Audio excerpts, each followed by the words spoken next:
Welcome to the Pivot Playground podcast. This is a space where we shoot the shit on living a creative and adventurous life, one not bound by rules or how it's been done before.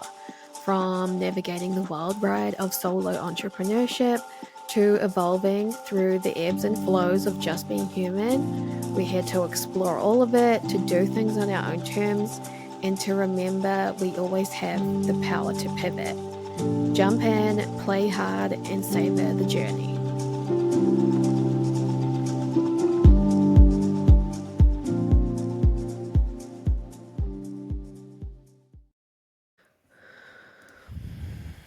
Hello, welcome back to the pod. And this episode, this is like one that I've had stored for a while, just that I thought would be really cool to chat about. And it's based on, I saw it as an Instagram post like last year, maybe even a couple years ago, from Hilary Weiss, I may be saying that wrong. She used to be a copywriter. Now she's like a creative director. She's just like a creative badass. I worked with her like over 10 years ago as a copywriter. She did some stuff for me. She's amazing. Basically it's this idea of like, I want to share like what I don't have in my business and what I do have.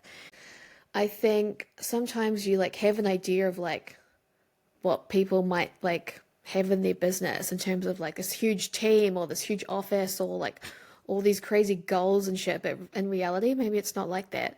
And so I thought I would just share a little bit of like what I don't have in my business and also what I do have that I am really stoked about. So let me start with what I don't have. I don't have a separate office or like huge room or like office outside of my house anywhere. I'm just like chilling in my living room. Like I just have a desk in my living room and I love my place and it's totally fine. I don't have a huge team of people. Like my business is literally just me. That's pretty much it. I do have the one like consistent that I've always hired out since I started my business, was an accountant and bookkeeper. They're like the same company. They do my shit every month. They do all my taxes and stuff because I'm absolutely not interested in doing that myself. So they're like the one kind of team people I have that I work with consistently. But like other than that, my business is literally just me. It's just me doing my thing.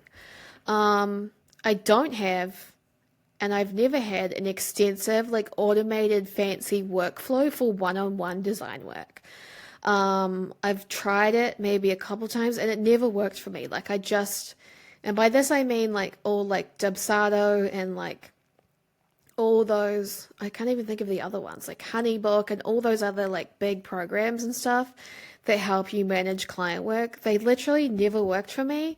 And that may be because of the kind of work that I was doing. Like I never was working with like multiple clients at a time. Like I only ever worked on like a couple client projects at a time at the most. Like I really preferred to work with one big client at a time. And they just never worked for me. Like I just really have only ever used emails to like chat about things. And then I would back in the day, I used to use Trello to manage my projects. And now over the last few years, I use Notion. And like, that's literally it. And it works fucking fine. And it's simple and it's great. And people really like it. And there's no automated back into it. But you don't have to use all those things if you don't want to. Unless they really help you. I don't have a desire to have like an agency and hire all these people under me. At one point I thought that's what I wanted, but I don't want that. Like my business is just me. And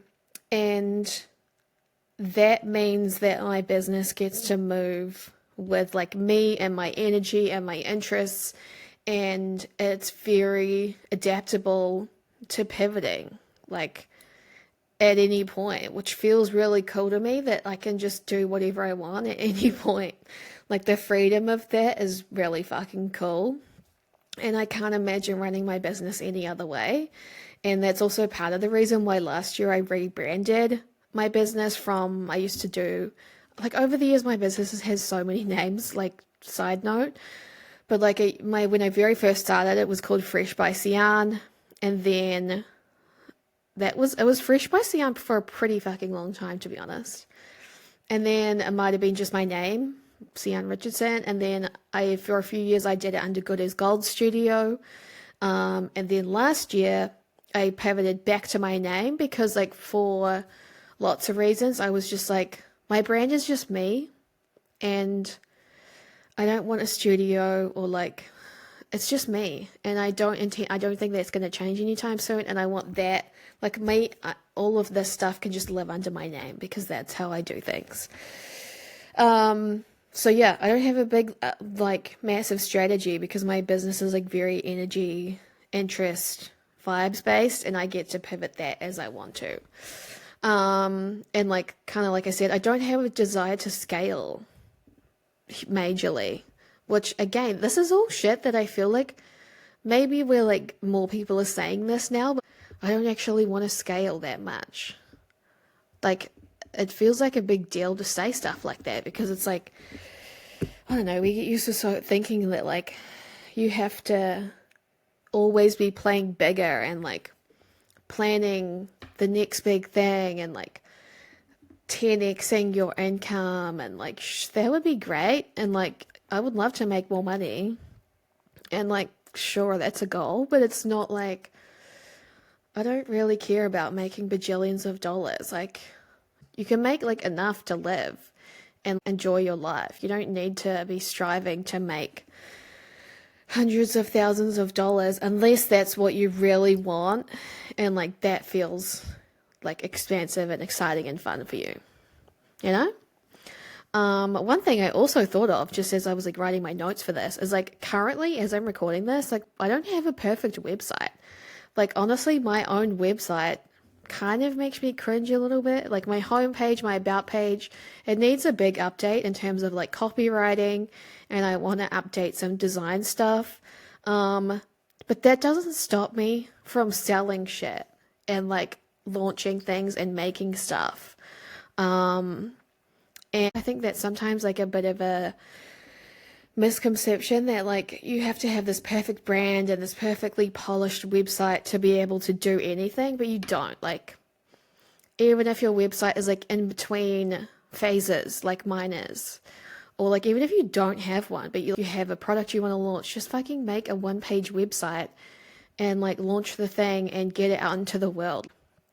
Don't let that stop you from making stuff, because I feel like the other part of that, which I've also been reminded of and like just recently like clicked for me, is that you can keep making stuff as you're evolving, and like you find your brand voice and like the future of your work through that. So it's almost, sometimes I think you can jump the gun when it comes to like, I need a new website, I need to hire a designer, I need to hire a fucking copywriter, I need a new photo shoot, I need all these things. Like, you don't have to do that until you have like full clarity on the direction that you're going. And you can keep making stuff until you get to that point. Like, you don't have to launch the big thing and then start making stuff. You can launch things in your business, even if it's not perfect. Like, as long as the stuff you're making is where you want to be going, get feedback on that. Like I did an episode recently about beta testing, and like get feedback on that stuff as you're going, and that is what builds up. And I feel like that will lead you to the clarity when you get to like, okay, this is the next evolution of my brand. So that's like the main few things of just like what I don't have. And I'm like, I don't give a shit anymore. Like, you don't have to pressure yourself to have anything that isn't right for you. But with that, I also want to share what I do have that I feel really good about. I do have extremely solid boundaries with my work and myself and my clients and customers. Even though my desk is like in my living room, I am very clear about the hours I will work. Like, I never work past like 5 or 6 p.m. unless I absolutely have something I have to do. Like, once my laptop is shut for the day, it's done. And in general, I love what I do, but I don't live to work. Like my time with friends and like family and going outside and exploring is equally, if not more important than like my work. And that's what lets me show up to my work in the way that I do. So yeah, the next thing I do have is, like most of you maybe, is the ability to pick up my laptop and work from anywhere. And like this, and like what I just said previously, is literally why I started my business in the first place. Like I was working in Sydney and like a desk job, and it absolutely killed my soul to be like effectively like chained to a desk for like 9 to 5 and like seeing how sunny it was, and I just wanted to be outside. So that ability to like just be on my laptop and be like, you know what, I'm gonna take my laptop and fucking go hang out in Whistler, like in the mountains, and like work for a day, or like I'm gonna take my laptop and go on a road trip and just like fucking see what happens and work along the way. Like, that is really cool to me, and that is literally why I started my business. So like, it still feels cool that like that is a thing. I do have a lot of clarity about what my brand stands for, like what I care about and what I don't care about. This is pretty important to me, and like this is something you may develop more over time, but like that clarity of like what I stand for and what I don't, that feels so much more important than like having some like huge long strategy or like a big team or whatever, you know? I do have 13 plus years of experience in the game of being a creative entrepreneur. And like on top of that is the ability to tune into my intuition and trust that that will hopefully never lead me astray. I mean, it won't. Like, I don't know why I say hopefully. In and outside of my business. Like, I feel like that's so key. And like, again, going back to how I like this ability, like my business is just me. So having the ability to pivot whenever I want and like trust my gut, that always leads to the best outcomes. And the last one is I do have a personal brand at this point that almost feels like it's come full circle, which is kind of crazy. Like I was saying, I recently rebranded last year back to my own name, and now that feels like it's in a place where I can share all of me and just like the design stuff, the photography, the adventures, and like this could be a separate episode, and maybe it will be. Just this idea of like you are the niche, like you don't have to categorize all these like parts of you into like separate projects or Instagram accounts or websites. Like in the past, I have done that quite a lot over the years, and I don't regret any of it. Like it was fun to have like different blogs and like different places to share things, but like now it's like almost come full circle where it's like all of my shit is in one place, and like I'm not trying to be anything that I'm not, and like it's just I'm just doing me, and it's all in one place, and it feels great.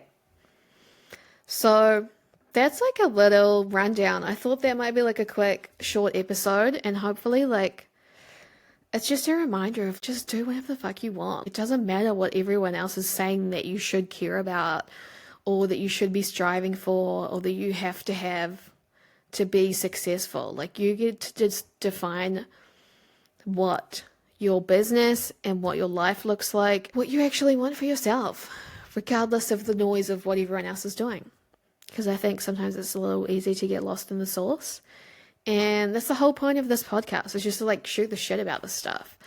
So if you picked up any little nuggets of wisdom or things you want to rethink for yourself, I would love to hear about them. Feel free to shoot me a DM on Instagram anytime.